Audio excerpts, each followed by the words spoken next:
सुप्रभात। यह video सीजीटेट, CTET और शिक्षक भर्ती के लिए बहुत ही ज़्यादा इम्पोर्टेंट होने वाली है। इस वीडियो में हम सांख्यिकी के अंतर्गत डेटा एनालिसिस, बारंबारता बटन सारणी, मिलान चिन्ह, स्तंभ, लेखा चित्र, आयत चित्र, वृत्तीय ग्राफ, लेखा चित्र आदि सभी टॉपिक को कवर करने वाले हैं।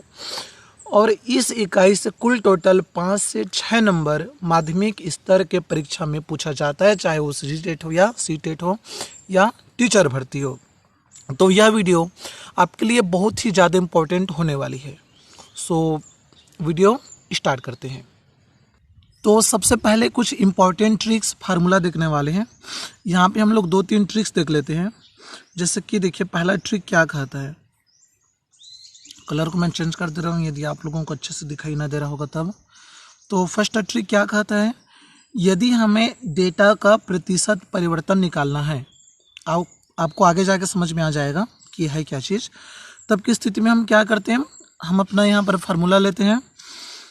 तो क्या करेंगे, यहाँ पे लास्ट वैल्यू को लेंगे, फर्स्ट यहाँ पर वैल्यू को हम लोग पुट करेंगे और डिवाइड कर देते हैं, फर्स्ट वैल्यू को मल्टीप्लाई कर देते हैं। प्रतिशत कहा जा रहा है तो 100, और यदि यहाँ पर एंगल है तो 360 को। इसके पश्चात 2-3 चीज़ें और है जिसको आपको ध्यान देना होगा। जैसे मान के चलिए कि यहाँ पर वृत्तीय पाई चार्ट है, ओके। अब यहाँ पर एंगल दिया हुआ है, तो ध्यान दीजिए कुल टोटल यहाँ पर एंगल होता है 360 डिग्री, और परसेंट में हम लोग लेकर चलते हैं हमेशा 100% को।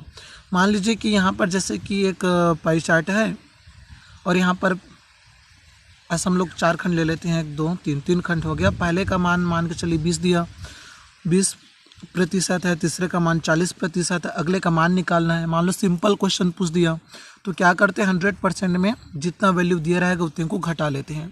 सेम प्रोसेस आपका एंगल के लिए भी होता है।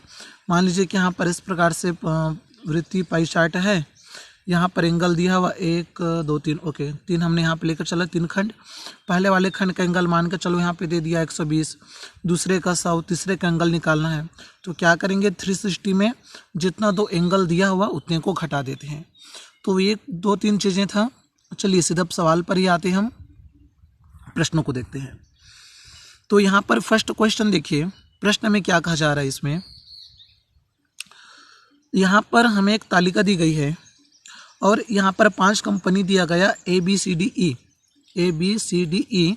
कर्मचारियों की संख्या भी दी गई है और पुरुष महिला का यहाँ पर अनुपात दिया गया।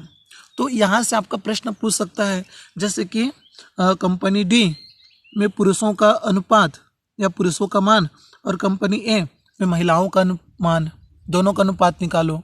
तो किस प्रकार से निकालेंगे। मान लीजिए कि कंपनी ई में हमें पुरुष कर्मचारी निकालना है। देखते जाइए, वीडियो में प्रयास करूंगा ज़्यादा लॉन्ग ना जाए। कंपनी ई में पुरुष कर्मचारी दिया, तो कंपनी ई ढूंढिए, 280 कुल कर्मचारी है।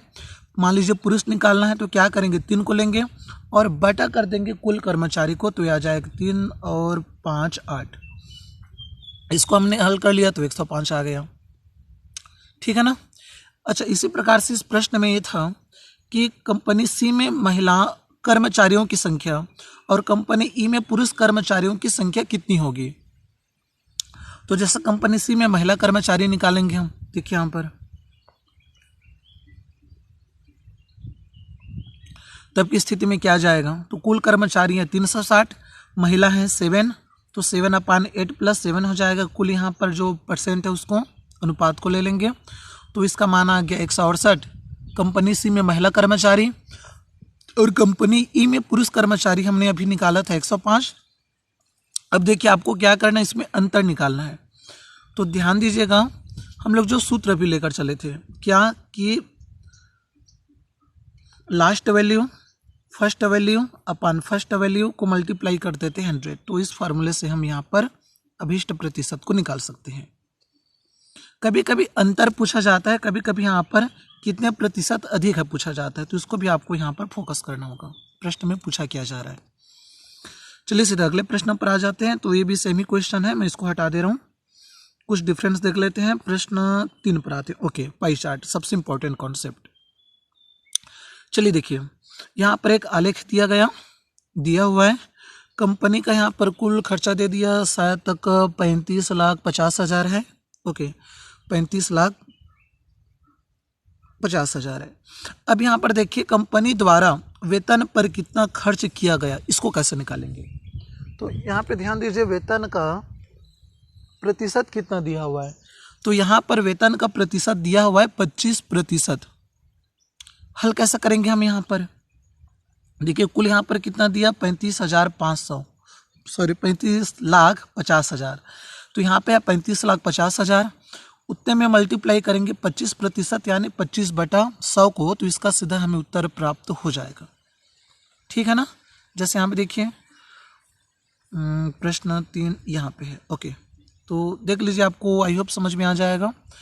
35,50,000 का 25% निकाल रहे हैं, तो 25/100 कर देंगे, तो सीधा इसका हमें उत्तर प्राप्त हो जाएगा। तो बहुत ही सिंपल सा कॉन्सेप्ट है, आप आराम से ऐसा सवाल एग्जाम में बना लोगे, बस ध्यान से वीडियो देखते जाइए। अगले सवाल पर आते हैं। तो यहाँ पर आलेख दिया हुआ, सेम क्वेश्चन है, 35,50,000 वाला ही। क्या कहा जा रहा है, कंपनी द्वारा कच्चे माल और बिजली पर खर्च की गई राशि क्या होगी। तो सबसे पहले क्या करते हैं, कच्चे माल को लेते हैं, दोनों को प्लस कर दो। जैसे कच्चा माल और बिजली कुल टोटल दोनों को प्लस करेंगे तो यहाँ पे आ जाएगा 14, 26, 40%। अब 35,50,000 का 40% निकाल लेते हैं, तो इसका हमें उत्तर प्राप्त हो जाएगा 14,20,000 के आसपास इसका उत्तर आ रहा है। फिर से अगले सवाल पर आते हैं। प्रश्न 5वां। यहाँ भी देखिए, ऐसा भी क्वेश्चन पूछा जा सकता है। खैर, शुरू में ही मैंने ऐसा सवाल आपको बता दिया था। तो अब आते हैं सीधा एग्जाम्पल, यहाँ पर जो 6 दिया हुआ है, लेखा चित्र पर, आयत चित्र भी बोलते हैं, आयत चित्र पर। तो ध्यान से आयत चित्र को हम देखते हैं।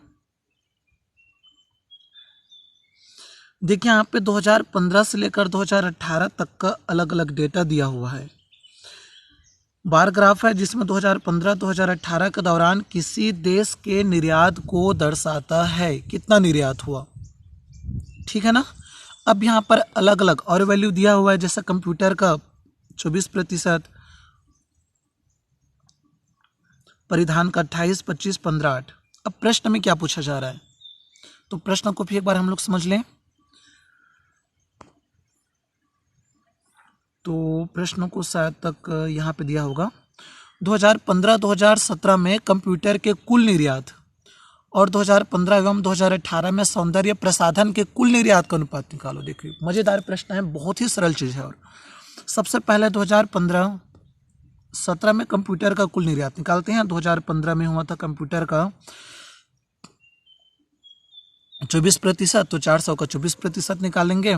और 2017 में 500 इसका डेटा था। देख लीजिए यहाँ पे एक बार फिर से, इसका डेटा 500 है 2017 में, तो 500 का कितना प्रतिशत हम यहाँ पे निकाल लेंगे, 24% निकाल लेंगे। तो 24 को यहाँ से कॉमन निकाल लो, तो 400, 500 आ जाएगा 900, 900 का 24% निकालेंगे, तो हमें यहाँ पे प्राप्त हो जा रहा है 9 गुणा 24। इसी प्रकार से 2015-18 में सौंदर्य प्रसाधन, तो 2015 में 400 था, देखिए यहाँ पे लिखा हुआ है, और 2018 में 600 था। तो 400 का 15%, 600 का 15%। आप ऐसा नॉर्मल भी निकाल सकते हो। तो इसका वैल्यू आ गया 150। अब हम क्या करेंगे, दोनों का हम अनुपात निकाल लेते हैं। 9 गुणा 24 अनुपात 150। तो देख लीजिए, 9 से, वैसे 9 से तो खैर कटेगा नहीं, 3 से कटेगा, तो इसका उत्तर आ जाएगा 36:25। फिर से अगले सवाल पर आते हैं। अब देखिए यहाँ पे क्या कहा जा रहा है प्रश्न में, तो नीचे दिए गए वृत्त आरेख किसी कंपनी के विभिन्न विभागों को दर्शाते हैं। डी मतलब डिपार्टमेंट 1, 2, 3, 4, 5, 6। यहाँ पर अलग अलग खर्चा किया गया। डिपार्टमेंट 1 में 19%, 23, 17, इस प्रकार से यहाँ पर कुल खर्चे हैं। सीधे प्रश्न पे आते हैं। वृत्तखंड D2 वृत्तखंड D3 द्वारा बनाए गए केंद्रीय कोणों के बीच का अंतर क्या होगा। बहुत ही मजेदार प्रश्न है। तो चलिए देखिए, यहाँ पे D2 है, यहाँ पे 23%, और D3 है 17%। दोनों को सबसे पहले घटा लेते हैं तो ये आ जाएगा 6%। तो 360 एंगल का 6% कितना आएगा, कैसा करके निकालेंगे 360 का 6%। तो 360 गुना 6 कर दें और प्रतिशत कहा जा रहा है तो बटा 100 आ जाएगा। तो इसका उत्तर आ गया 21.6 एंगल। ध्यान दीजिएगा एंगल में आया। तो फिर से अगले सवाल पर आते हैं। यहाँ पे एग्जाम्पल 8 को देखिए। देखिए एग्जाम्पल 8 में क्या कहा जा रहा है, यहाँ पर एक चार्ट दिया हुआ है 2013 से लेकर 2018 तक। यहाँ पे अलग अलग डेटा दिया गया। दी गई अवधि में अधिकतम निर्यात और न्यूनतम निर्यात को हल कीजिए। बहुत ही मज़ेदार प्रश्न। क्या करना है आपको, यहाँ पर अधिकतम निर्यात और न्यूनतम निर्यात को हमें हल करना है। तो अधिकतम है यहाँ पे 37,500, जहाँ पे लिखा था मैं वहीं पे गोल कर दिया 37,500, और इसका न्यूनतम है 18,750। ठीक है ना। तो दोनों को सबसे पहले आप क्या कीजिए, जो हमारा सूत्र होता है उस सूत्र से इसको हम लोग हल कर देंगे। क्या करते हैं सूत्र में हम लोग, यहाँ पे प्रिंट मिस्टेक है, तो लास्ट वैल्यू फर्स्ट वैल्यू अपन फर्स्ट वैल्यू को मल्टीप्लाई कर देते हैं हम लोग 100 से। तो इसका उत्तर आ जाएगा 100%। देख लीजिए कितना सिंपल सा ये सवाल था। तो कभी भी यदि आपको अधिकतम और न्यूनतम का प्रतिशत पूछा जाए, कितना प्रतिशत अधिक है, या एंगल में पूछा जा सकता है ना, ध्यान दीजिए। तो एंगल का भी सेम वही तरीका है, बस यहाँ पे प्रतिशत में 100 लेते हैं, एंगल में 360 लेते हैं। तो अगले सवाल पर आते हैं। अब यहाँ पर देखिए इस प्रश्न में क्या कहा जा रहा है, पहले सवाल को ध्यान से समझिएगा। यदि किसी देश X की हिस्सेदारी दूसरे देश की 40% हिस्सेदारी के बराबर है और देश B के निर्यात की मात्रा 15 मिलियन हो, तो देश X द्वारा निर्यात की गई मात्रा को हमें यहाँ पर ज्ञात करनी है। बहुत ही सिंपल सा सवाल है। चलिए सीधा इसको हम लोग हल करते हैं। चलिए प्रश्न को ध्यान से देखते जाइएगा। देश B का निर्यात 15 मिलियन है, हमने अभी देखा। दूसरे देश की हिस्सेदारी मतलब X की हिस्सेदारी क्या हो रहा है, यहाँ पे 20% है और दूसरे देश का 40% है। कहने का अर्थ यह है कि 20% का हम लोग 40% निकालेंगे। तो क्या करेंगे, 20/100 कर दो, 40/100 कर दो। तो इसको हमने हल किया तो हमें यहाँ प्राप्त हो गया 8%। कितना आ गया, 8% आ गया। तो यहाँ पे X की हिस्सेदारी होगी 8%। दूसरे देश मतलब X की हिस्सेदारी निकालना था, तो 20% का 40% लेना था। चलिए फिर से यहाँ पर देखते हैं एग्जाम्पल 10 को। निम्नलिखित, देखिए क्या कहा जा रहा है प्रश्न में, निम्नलिखित दंड आरेख में भारत द्वारा 2014 से 2018 के बीच में आयात को दर्शाया गया। अब आपको यहाँ पर आयात की गई मात्रा आयातों की समग्र औसत से कितने प्रतिशत कम है, ऐसा भी प्रश्न पूछा जाता है। सबसे पहले आयातों का औसत निकालते हैं। औसत कैसे निकालते हैं, समस्त डेटा को प्लस कर दो, 15,000, 17,500, इस प्रकार से यहाँ पर 5 डेटा दिया, पाँचों को प्लस करके डिवाइड कर देंगे 5 से, तो यह आ जाएगा 19,000। तो यह हो गया कुल डेटा। अब देखिए क्या कहा जा रहा है यहाँ पे, समग्र औसत से कितना प्रतिशत क्या है, कम है। तो 19,000 से कौन कौन सा यहाँ पर डेटा कम है देखते जाइए। तो जैसे कि 15,000 और 17,000 ये दोनों मतलब 2014 और 2015 का जो आयात था वह औसत आयात से कम है, यह इसका उत्तर आ जाएगा। तो इस वीडियो में नेक्स्ट क्वेश्चन देखते हैं। देखिए प्रश्न में क्या कहा जा रहा है, एक यहाँ पे पाई चार्ट दिया, वृत्त चार्ट दिया, और इस वृत्त चार्ट में गेहूं का उत्पादन निकालना है। तो यहाँ पे ध्यान दीजिएगा एंगल में दिया हुआ है, तो कुल टोटल एंगल होता है 360। मान लीजिए अन्य का आपको एंगल निकालना हो, फॉर एग्जाम्पल क्वेश्चन में आपको 2-3 तरीके से समझा दे रहा हूँ। मान लीजिए कि इस प्रश्न में आपको अन्य का एंगल निकालना है, तो क्या करेंगे, कुल टोटल 360 लेंगे, इसमें माइनस कर देंगे इन दोनों को, 120 और 110, तो ये आपका आ जाएगा 2 1 3 और 1 और 2 230। दोनों को घटा देंगे, जैसे 6 में 3 गया तो 3, 3 में 2 गया तो 1, 130। तो अन्य का मान हमें कितना प्राप्त हो गया, यहाँ पर 130 प्राप्त हो गया। तो अन्य का मान हमने निकाल लिया। अब मान लो यहाँ पर प्रश्न में कहा जा रहा है गेहूं का उत्पादन कितना हुआ, तो क्या करेंगे, 120 को लेंगे, कुल टोटल एंगल है इसका कितना, 360। तो देखिए इस प्रकार से हम यहाँ पर इसको सॉल्व करते हैं, ठीक है ना। 120/360 और मल्टीप्लाई 10, क्योंकि यहाँ पे उत्पादन बताया, कुल उत्पादन 10 है करके। ओके, तो एक और क्वेश्चन देख लीजिए। वर्ष 1990 में ए के वर्ग 8, 9, 10 और 11 के छात्रों को निम्न वृत्त चार्ट द्वारा दर्शाया गया। जैसे आप देखिए वर्ग 8 में 20% है, 9 में 30%, 10 में 30%, 11 में 20%।